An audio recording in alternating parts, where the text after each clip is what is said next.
અને હવે એક મહત્વના સમાચાર મળી રહ્યા છે। રાજ્ય સરકારે ટાસ્ક ફોર્સ સમિતિઓની રચના કરી છે। ઔદ્યોગિક નીતિઓમાં સુધારા માટે આ ટાસ્ક ફોર્સ સમિતિઓની રચના કરાઈ। બાર ક્ષેત્ર માટે વિશિષ્ટ ટાસ્ક ફોર્સ સમિતિઓ બનાવવામાં આવી છે। આ સમિતિઓમાં ઉદ્યોગ સંગઠનો, ચેમ્બર ઓફ કોમર્સના પ્રતિનિધિઓનો સમાવેશ કરવામાં આવ્યો હોવાની વિગતો મળી રહી છે। તો આપને જણાવીએ કે બાર ક્ષેત્ર માટેની વિશિષ્ટ ટાસ્ક ફોર્સ સમિતિઓ બનાવવામાં આવી છે। ઔદ્યોગિક જે સંગઠનો છે, એકમો છે, તેમાં ઉદ્યોગ સંગઠનો સમિતિમાં સમાવેશ થાય ત્યારે ચેમ્બર ઓફ કોમર્સના અધિકારીનો પણ તેમાં સમાવેશ કરવામાં આવ્યો છે। આ ટાસ્ક ફોર્સ રાજ્ય સરકાર દ્વારા તૈયાર કરવામાં આવી છે, જેમાં ઔદ્યોગિક નીતિઓમાં સુધારા કરવા માટે આ ટાસ્ક ફોર્સ દ્વારા સમિતિઓની રચના કરવામાં આવી છે। આ સમિતિઓમાં નિર્ણયો અને સૂચનો આપવામાં આવશે। ત્યારબાદ ઔદ્યોગિક એકમોમાં ઘણા બધા ઔદ્યોગિક નીતિમાં ફેરફાર અને સુધારા વધારા કરવામાં આવે તેને લઈને આ સમિતિ મૂલ્યાંકન કરશે અને ત્યારબાદ રિપોર્ટ રજૂ કરશે। આજ અંગે વધુ વિગત આપી રહ્યા છે અમારા એસોસિએટ એડિટર સોનલ અનડકટ।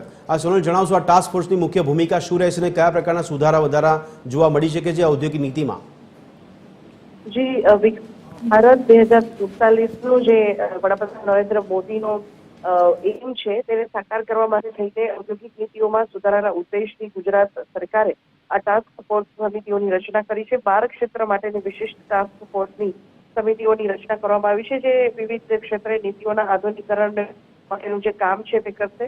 તેમાં સૌથી મહત્વનું છે કે 12 જે સમિતિઓ બનાવવામાં આવી છે તેમાં સૂક્ષ્મ, લઘુ અને મધ્યમ ઉદ્યોગ ક્ષેત્ર માટે વિકાસ માટેની જે સમિતિ છે તે પણ નીમવામાં આવી છે। ઔદ્યોગિક ઇન્ફ્રાસ્ટ્રક્ચર અને જમીન સંબંધિત બાબતો કે જે વિકાસ માટે સૌથી વધુ મહત્વનું ગણાતું હોય છે તેના માટે પણ એક સમિતિની રચના કરવામાં આવી છે। પર્યાવરણના સંરક્ષણ સંદર્ભે, વેપાર, વાણિજ્ય અને સેવા ક્ષેત્રનો વિકાસ, ઉદ્યોગોની જરૂરિયાતો અને તેને અનુરૂપ કૌશલ્ય વિકાસ, આમ આ પ્રકારે સ્ટાર્ટઅપ સમિતિ, સંશોધન અને વિકાસ પર કેન્દ્રિત સમિતિ, ઇઝ ઓફ ડુઇંગ બિઝનેસ સમિતિ અને રાજ્ય સ્તરની ટાસ્ક ફોર્સ સમિતિ, આ પ્રકારે અલગ અલગ 12 જે સમિતિઓ છે તેની રચના કરવામાં આવી છે અને તેમાં મુખ્યત્વે જે ઉદ્યોગ સંગઠનો છે, શૈક્ષણિક સંસ્થાઓ, ચેમ્બર ઓફ કોમર્સ અને સાથે સાથે સંશોધનાત્મક સંસ્થાઓ છે તેના પ્રતિનિધિઓની આ સમિતિમાં નિમણૂક કરવામાં આવી છે કે જેથી કરીને તે તમામનું એક સાથે જે રિવ્યુ છે, જે મંતવ્ય છે તેમને મળે અને તેના આધારે નીતિઓમાં સુધારા વધારા કરી શકાય।